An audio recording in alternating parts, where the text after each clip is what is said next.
तेरी आँखों में मुझे प्यार नजर आता है, एक मासूम सा इजहार नजर आता है। मुझे आशिक तूने बना। दोस्तों, आज इस वीडियो में हम बात करने वाले हैं बॉबी देओल की साल 2001 में आई फिल्म आशिक के बारे में। और आप में से शायद नई जनरेशन के ऐसे बहुत सारे लोग होंगे जिन्होंने बॉबी देओल की ये फिल्म नहीं देखी होगी या ऐसी कई और फिल्में भी नहीं देखी होंगी। लेकिन जो थोड़ी पुरानी जनरेशन के हैं, 90s के हैं, वो उस समय बॉबी देओल की फिल्मों का क्रेज बहुत अच्छे से जानते होंगे। जब 1995 में बॉबी देओल की पहली बार फिल्म बरसात आई, आगे चलकर वो हमें फिल्म गुप्त में नजर आए, सोल्जर में नजर आए, उस समय आई बॉबी देओल की इन फिल्मों के चाहे गाने हो, उनके स्टाइल हो, उनके लंबे बाल हो, ये सारी चीजें लोग पसंद कर रहे थे। लेकिन आगे चलकर 1999 में जब बॉबी देओल ने पहली बार अपनी फिल्म बादल के लिए बाल कटवाए, तो मानो ऐसा हुआ कि इन बालों के साथ में उनका करियर भी कट गया हो। हालांकि आगे चलकर छोटे बालों में भी बॉबी देओल हमें कुछ अच्छी फिल्मों में नजर आए, लेकिन उनकी ज्यादातर फिल्में पसंद नहीं की गईं। यहाँ तक कि आगे चलकर तो उनके करियर में एक समय ऐसा भी आया जब उनकी एक भी फिल्म नहीं चल रही थी। लेकिन उनके करियर में एक बार फिर से लकी साबित हुए उनके बड़े बाल, और जैसे ही उन्होंने 2023 में आई फिल्म एनिमल में अपने बाल बढ़ाए, तो इसमें बॉबी देओल के लुक को और उनके काम को एक बार फिर से लोगों ने पसंद किया और ये उनके करियर के लिए एक कमबैक फिल्म साबित हुई। इतना ही नहीं, इसमें मात्र 10 मिनट का बॉबी देओल का रोल था, लेकिन उन्हें इतनी पॉपुलैरिटी मिली और इतनी पहचान मिली जो शायद उन्हें अपने पूरे करियर में नहीं मिल पाई। फिल्म एनिमल का क्लाइमैक्स सीन आपको जरूर याद होगा, जो कि एक रनवे पर होता है, जहां बॉबी देओल और रणबीर कपूर शर्टलेस लड़ते हुए नजर आते हैं। लेकिन शायद नई जनरेशन के बहुत ही कम लोग ये बात जानते होंगे कि बॉबी देओल ये पहली बार नहीं कर रहे थे। एक्चुअली इसके पहले भी साल 2001 में आई फिल्म आशिक के क्लाइमैक्स सीन में बॉबी देओल हमें राहुल देओ से बिल्कुल ऐसे ही फाइट करते हुए नजर आते हैं। उनकी फिल्म आशिक के क्लाइमैक्स सीन की ऐसी बहुत सारी रील्स अभी एनिमल के आने के बाद काफी वायरल हुई थीं, जिस बारे में कई लोग तो मजाकिया अंदाज में ये तक बोलने लगे थे कि फिल्म एनिमल में नजर आए अबरार की ये बैक स्टोरी है। हालांकि ऐसा बिल्कुल भी नहीं है। इन दोनों ही फिल्मों का बस क्लाइमैक्स में रनवे पर होने वाला फाइट सीन बस मैच होता है। हालांकि 26 जनवरी 2001 को रिलीज हुई फिल्म आशिक का क्रेज भी उस समय काफी ज्यादा था। खासकर से फिल्म के गाने तेरी आंखों में मुझे प्यार नजर आता है, तू ही आशिक तू ही दिलदार नजर आता है और ओ मेरे ढोलना जैसे गाने उस समय म्यूजिक सेंटर्स पर बहुत ज्यादा पॉपुलर हो रहे थे। हालांकि फिल्म आशिक उस समय बॉक्स ऑफिस पर कुछ खास कमाल नहीं दिखा पाई थी। एक्चुअली इसके पीछे कई रीजन थे। वैसे तो इसमें हमें एक्शन, रोमांस और कॉमेडी देखने के लिए मिली थी, लेकिन शायद फिल्म के फेल होने के पीछे एक बड़ा रीजन ये रहा कि ये सारे सीन सही से मिक्सअप नहीं हो पाए। जैसे फिल्म के फर्स्ट हाफ में हमें लगता है कि ये शायद बहुत ही लाइट रोमांटिक एक्शन फिल्म होगी, लेकिन सेकंड हाफ में इसकी कहानी अपने ट्रैक से बिल्कुल पूरी तरह से बदलकर ह्यूमन ट्रैफिकिंग के ऊपर आ जाती है कि कैसे महिलाओं की तस्करी करके उन्हें जबरदस्ती इंडिया से बाहर ले जाया जाता है। वैसे ये फिल्म और अच्छी हो सकती थी, लेकिन फर्स्ट हाफ से सेकंड हाफ आते आते इसकी कहानी बहुत ज्यादा बदल गई और शायद इतना बदलाव लोगों को रास नहीं आया और ये फिल्म उतनी ज्यादा पसंद नहीं की गई। हालांकि वीडियो में आगे बढ़ने के पहले आपको बता दें कि ये फिल्म बहुत सारे रियल इंसिडेंट्स पर आधारित है। उस समय न्यूज़पेपर्स में दूसरे देशों में महिलाओं की तस्करी करने वाले बहुत सारे इंसिडेंट्स न्यूज़पेपर्स में आते रहते थे, जहां न्यूज़पेपर्स में ऐसी बहुत सारी खबरें आती रहती थीं कि इस एयरपोर्ट पर कई महिलाएं पकड़ी गई हैं जिनको तस्करी करके बाहर ले जाया जा रहा था। 26 जनवरी 2001 को ये फिल्म सिनेमा घरों में आई थी और इसका डायरेक्शन किया था जाने माने डायरेक्टर इंद्र कुमार ने, जिन्होंने इसके पहले राजा, बेटा, इश्क और मन जैसी फिल्में बनाई हैं। स्क्रीन प्ले लिखा था राजीव कौल और प्रफुल्ल पारेख ने और अनवर खान ने इसके डायलॉग्स लिखे थे। इसको प्रोड्यूस किया था डायरेक्टर इंद्र कुमार के जीजाजी अनिल शर्मा ने। श्वेता इंटरनेशनल फिल्म्स के बैनर तले ये फिल्म बनी थी और इसमें हमें नजर आए थे बॉबी देओल, करिश्मा कपूर, नासिर खान, राहुल देओ, अनुपम खेर, जॉनी लीवर, मुकेश ऋषि, अशोक सराफ और ब्रजेश हिरजे। फिल्म का बेहतरीन म्यूजिक एल्बम कंपोज किया था संजीव दर्शन ने, जो कि जाने माने म्यूजिक कंपोजर श्रवण राठौर के बेटे हैं। और संजीव दर्शन इंद्र कुमार की फिल्म आशिक के पहले भी उनकी फिल्म मन के लिए म्यूजिक एल्बम कंपोज कर चुके थे और इसके गाने भी काफी पॉपुलर हुए थे। फिल्म आशिक के म्यूजिक एल्बम में टोटल 11 गाने रखे गए थे और ये गाने बहुत ही मेलोडियस थे, जिनमें से उस समय 3 से 4 गाने तो बहुत ज्यादा पॉपुलर हुए थे। फिल्म के गाने थे आशिक मुझे आशिक, गोरे गोरे गाल, गोरी तेरा नखरा, कोई पूछे, तेरी आंखों में, तुम क्या जानो, छेड़ दो, जादू टोना, ओ मेरे ढोलना, चर्चे हैं हमारे और मोहब्बत के दिन। गानों के लिरिक्स लिखे थे समीर ने और आवाजें थीं उदित नारायण, अलका याग्निक, रूप कुमार राठौर और अनुराधा पौडवाल की। एक नजर डालें इसके बजट और बॉक्स ऑफिस कलेक्शन के ऊपर तो फिल्म का बजट रखा गया था लगभग 9 करोड़ रुपए और उस समय इंडिया में इसने कलेक्शन किया था लगभग 10 करोड़ 34 लाख रुपए और वर्ल्ड वाइड में लगभग 18 करोड़ 75 लाख रुपए का कलेक्शन हुआ और ये बॉक्स ऑफिस पर एक एवरेज फिल्म रही थी जिसको लगभग 275 स्क्रीन्स पर रिलीज किया गया था और उस समय ये फिल्म सिनेमा घरों में देखने के लिए लगभग 70 लाख लोग आए थे और ये साल 2001 में बॉक्स ऑफिस पर पैसे कमाने के मामले में 12वें नंबर पर रही थी। वैसे 2001 का साल बॉलीवुड के लिए बहुत अच्छा रहा था, जहां इस साल हमें एक से बढ़कर एक ब्लॉकबस्टर फिल्में देखने के लिए मिली थीं।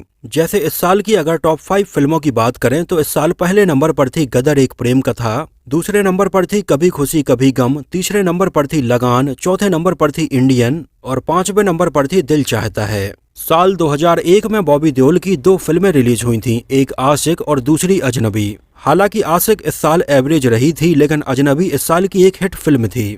इसको IMDb पर 4 आउट ऑफ 10 रेटिंग मिली हुई है। एक्चुअली आशिक एक रीमेक फिल्म थी साल 1995 में आई सुपरहिट तेलुगु फिल्म गुलाबी की, जिस तेलुगु फिल्म में हमें JD चक्रवर्ती और माहेश्वरी नजर आई थीं। एक्चुअली JD चक्रवर्ती वही हैं जिनको आपने फिल्म सत्या में देखा होगा। इस तेलुगु फिल्म का डायरेक्शन किया था कृष्णा वामसी ने और ये उनकी डेब्यू फिल्म थी।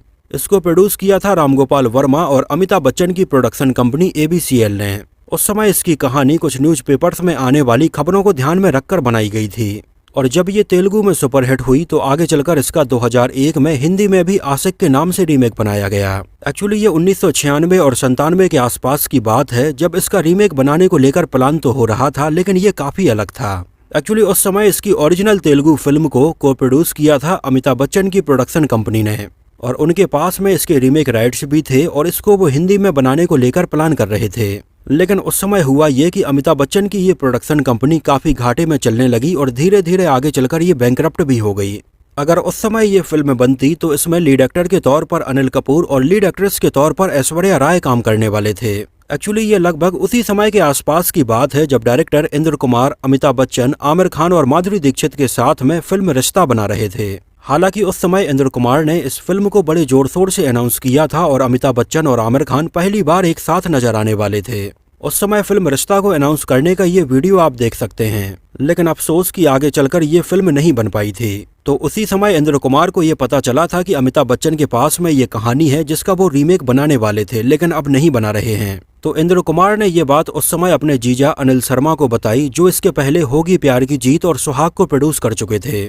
उन्हें ये कहानी और इसका आइडिया काफी पसंद आया और वो इसको प्रोड्यूस करने के लिए तैयार हो गए। हालांकि डायरेक्टर के तौर पर पहले इंद्र कुमार नहीं बल्कि P वासु का नाम आया था और उस समय उनके साथ में फिल्म अनाउंस हो गई और इसकी शूटिंग शुरू होने वाली थी। लेकिन शूटिंग शुरू होने के कुछ दिन पहले ही P वासु ने ये फिल्म डायरेक्ट करने से मना कर दिया और चूंकि ऑलरेडी इसकी लोकेशंस के ऊपर और बाकी चीजों के ऊपर काफी पैसा पहले ही खर्च हो चुका था और ये पैसा खर्च होने के बाद में अनिल शर्मा इसको बंद करना नहीं चाहते थे। इस वजह से उस समय P वासु के ये फिल्म छोड़ने के बाद में अनिल शर्मा के साले इंद्र कुमार ने उनकी हेल्प करने के लिए ये फिल्म डायरेक्ट की। हालांकि आगे चलकर इंद्र कुमार ने अपने कई इंटरव्यूज में इस बारे में बताया कि वो फिल्म आशिक को डायरेक्ट करने वाले नहीं थे क्योंकि उन्हें फिल्म की कहानी उतनी पसंद नहीं आई थी और उन्हें ऐसा लग रहा था कि ये फिल्म नहीं चल पाएगी। लेकिन फिर भी उस समय उन्हें अपने जीजा की हेल्प करने के लिए ये फिल्म डायरेक्ट करनी पड़ी थी। जब डायरेक्टर P वासु के साथ में फिल्म का अनाउंसमेंट हुआ था तब इसमें लीड एक्टर के तौर पर उस समय अक्षय कुमार काम कर रहे थे।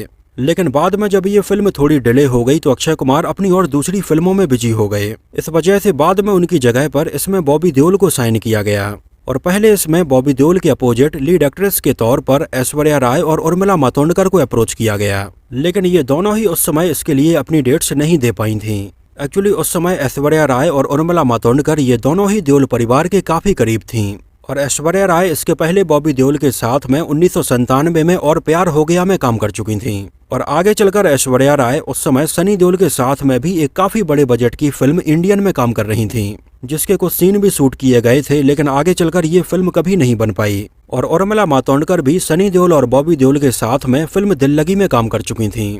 इस वजह से फिल्म आशिक में भी लीड एक्ट्रेस के तौर पर पहले इन दोनों को ही अप्रोच किया गया था लेकिन बात नहीं बन पाई और बाद में फाइनली इसमें करिश्मा कपूर को साइन किया गया। जो इसके पहले भी बॉबी देओल के साथ में फिल्म हम तो मोहब्बत करेगा में नजर आई थी, लेकिन ये भी कुछ खास नहीं चल पाई थी। हालांकि सनी देओल और करिश्मा कपूर की जोड़ी को तो लोगों ने काफी पसंद किया था, लेकिन बॉबी देओल के साथ में उनकी जोड़ी उतनी पसंद नहीं की गई और इन दोनों ने साथ में केवल इन दोनों ही फिल्मों में काम किया और ये दोनों ही फिल्में नहीं चल पाई थीं। एक्चुअली इसका जो टाइटल है वो आशिक नहीं, आशिक नंबर 1 रखा जाने वाला था। एक्चुअली ऐसा इसलिए था क्योंकि आशिक नाम का जो टाइटल है वो पहले प्रोड्यूसर सलीम अख्तर ने अपने नाम पर रजिस्टर करवाया था, जो उस समय 1995 में आशिक के नाम से अयूब खान और ममता कुलकर्णी के साथ में एक फिल्म बना रहे थे। लेकिन अफसोस कि उस समय ये फिल्म नहीं बन पाई थी और आगे चलकर इंद्र कुमार ने जब उनसे इस टाइटल के बारे में बात की तो उन्होंने ये टाइटल उन्हें दे दिया था। फिल्म आशिक सिनेमा घरों में रिलीज हुई थी 26 जनवरी 2001 को, लेकिन 26 जनवरी 2001 के दिन ही गुजरात में बहुत बड़ा भूकंप आया। उस समय ये भूकंप इतना भयानक था कि इसमें लगभग 15 से 20 हजार लोगों की जान गई थी, जिसके डर से उस समय हुआ ये कि जहां देश भर में बहुत सारे लोगों ने फिल्म आशिक की टिकट बुक कर दी थी, तो उनमें से ज्यादातर लोगों ने भूकंप के इस डर से अपनी टिकट कैंसिल करवा दी थी। और उस समय आलम ये था, लोगों के अंदर इतना डर था कि 3 से 4 दिनों तक फिल्म आशिक को देखने के लिए बहुत ही कम लोग गए। लोगों को ये डर था कि कहीं ऐसा ना हो कि वो फिल्म देखने के लिए जाएं और यहाँ भी भूकंप आ जाए। इस वजह से स्टार्टिंग के कुछ दिनों तो ये फिल्म बिल्कुल भी नहीं चल पाई थी, लेकिन आगे चलकर कुछ दिनों बाद जब कंडीशन नॉर्मल हुई तो लोग इसको सिनेमा घरों में देखने के लिए पहुंचे। लेकिन फिर भी उस समय बड़े शहरों में ये फिल्म उतनी नहीं चली, लेकिन छोटे कस्बों में और छोटे शहरों में ये फिल्म काफी पसंद की गई। तो 26 जनवरी 2001 के दिन आए भूकंप का भी फिल्म के कलेक्शन के ऊपर काफी फर्क पड़ा था। इसके अलावा फिल्म के कुछ पॉपुलर गाने भी थे जिनका म्यूजिक कॉपी करने को लेकर भी इसके ऊपर आरोप लगाए गए। जैसे इसका एक गाना था ओ मेरे ढोलना, इस गाने का म्यूजिक कॉपी किया गया था चांदनी सिंह के अलाप गाने वे बंजारिया से। इसकी लिंक मैं नीचे डिस्क्रिप्शन में दूंगा, तो इसको आप चेक करके जरूर देखिए। और एक्चुअली ऐसा पहली बार नहीं था कि इंद्र कुमार ने अपनी किसी फिल्म के गाने में चांदनी सिंह के अलाप के गाने का म्यूजिक रखा हो। वो इसके पहले भी 2 बार अपनी फिल्मों के गानों में चांदनी सिंह के अलाप को कॉपी कर चुके हैं। जैसे फिल्म दिल का एक बहुत ही पॉपुलर गाना था दिल खो गया। एक्चुअली इस गाने का म्यूजिक भी चांदनी सिंह के अलाप चुन्नी उड़ उड़ जाए गाने से लिया गया है और इसको यूज करने के लिए उस समय चांदनी सिंह से कोई भी परमिशन नहीं ली गई थी। और आगे चलकर भी इंद्र कुमार की फिल्म बेटा का एक गाना नच मुंडिया आपने जरूर सुना होगा। हालांकि ये गाना फिल्म में नहीं रखा गया था, ये बस म्यूजिक एल्बम में था, लेकिन उस समय फिल्म बेटा का ये गाना ऑडियो कैसेट में भी काफी पसंद किया गया था। तो इस गाने का म्यूजिक भी काफी हद तक चांदनी सिंह के गाने वे बंजारिया से लिया गया था। इन सारे ही गानों की लिंक मैं नीचे डिस्क्रिप्शन में दूंगा, तो इनको आप चेक करके देख सकते हैं। इसके अलावा इसमें हमें राहुल देव भी नजर आए थे, जहां पर उनकी बॉडी की और उनकी परफॉर्मेंस की काफी तारीफ हुई। एक्चुअली राहुल देव की ये दूसरी फिल्म थी। इसके पहले वो सनी देओल की फिल्म चैंपियन से अपना डेब्यू कर चुके थे, जिसमें भी उनके काम की बहुत ज्यादा तारीफ हुई थी और सनी देओल ने ही उन्हें लॉन्च किया था। राहुल देव के अलावा इसमें हमें मुकेश ऋषि भी नजर आए थे, लेकिन पता नहीं इसमें उनका किरदार कैसा रखा गया था। पहले फिल्म के स्टार्टिंग में वो हमें काफी सीरियस नजर आते हैं, लेकिन जैसे जैसे कहानी आगे बढ़ती है उनके किरदार को थोड़ी कॉमेडी की तरफ मोड़ दिया जाता है। मुझे लगता है कि शायद ये चीज भी फिल्म के फेवर में अच्छे से काम नहीं कर पाई थी। एक्चुअली मुकेश ऋषि साल 2001 में ही बॉबी देओल की फिल्म आशिक के अलावा उनके भाई सनी देओल की फिल्म इंडियन में भी नजर आए थे। बात करें इसकी शूटिंग लोकेशंस की, तो इसके ज्यादातर सीन मुंबई में ही शूट किए गए हैं, जैसे फिल्म सिटी, फिल्मिस्तान और महबूब स्टूडियो में। इसके अलावा इसके कई बेहतरीन गाने इटली, फ्रांस और ऑस्ट्रिया की बहुत ही खूबसूरत लोकेशंस पर फिल्माए गए हैं। इसके अलावा फिल्म के कुछ सीन में हमें थोड़ी बहुत गलतियां भी नजर आती हैं, जैसे ये मॉल वाला सीन आप देखिए जहां पर बॉबी देओल करिश्मा कपूर को देखते हैं। तो यहाँ पर करिश्मा कपूर ने पहले एक टोपी पहनी हुई होती है और उनके बालों की हेयर स्टाइल अलग होती है, लेकिन जब इसी सीन में वो बॉबी देओल को छुपकर कॉल करती हैं तो उनकी हेयर स्टाइल बिल्कुल ही चेंज हो जाती है, उनके कपड़े भी चेंज हो जाते हैं। इसके अलावा फिल्म का क्लाइमैक्स सीन जहां पर बॉबी देओल और राहुल देव की फाइट होती है, वहां पर आप कई सीन में देखेंगे तो राहुल देव के बाल हमें खुले हुए नजर आते हैं, लेकिन अगले ही शॉट में ये बाल हमें बंधे हुए नजर आने लगते हैं। इसके अलावा फिल्म के एक सीन में हमें धड़कन का एक पोस्टर लगा हुआ भी नजर आता है, जो कि रिलीज हुई थी 11 अगस्त सन 2000 को। तो इसका मतलब ये हो सकता है कि 11 अगस्त 2000 को भी फिल्म आशिक की शूटिंग ही चल रही थी और इसके लगभग 5 महीने बाद फिल्म आशिक सिनेमा घरों में रिलीज हुई थी। तो दोस्तों ये तो बात हुई फिल्म आशिक से जुड़े बहुत सारे अननोन फैक्ट्स के बारे में। आप लोगों को उस समय ये फिल्म कैसी लगी थी हमें कमेंट सेक्शन में जरूर बताना, और अगर आप में से किसी ने इसको उस समय सिनेमा घर में देखा हो तो हमें कमेंट सेक्शन में सिनेमा घर का नाम और शहर का नाम भी जरूर मेंशन करना। तो इस वीडियो में इतना ही। अगर ये वीडियो आपको पसंद आया हो, मेरी मेहनत आपको पसंद आई हो, तो इसको प्लीज लाइक करके मुझे इस बात का जवाब जरूर दीजिए। तो मिलते हैं किसी नए वीडियो में कुछ और ऐसे ही इंटरेस्टिंग और रोचक बातों के साथ।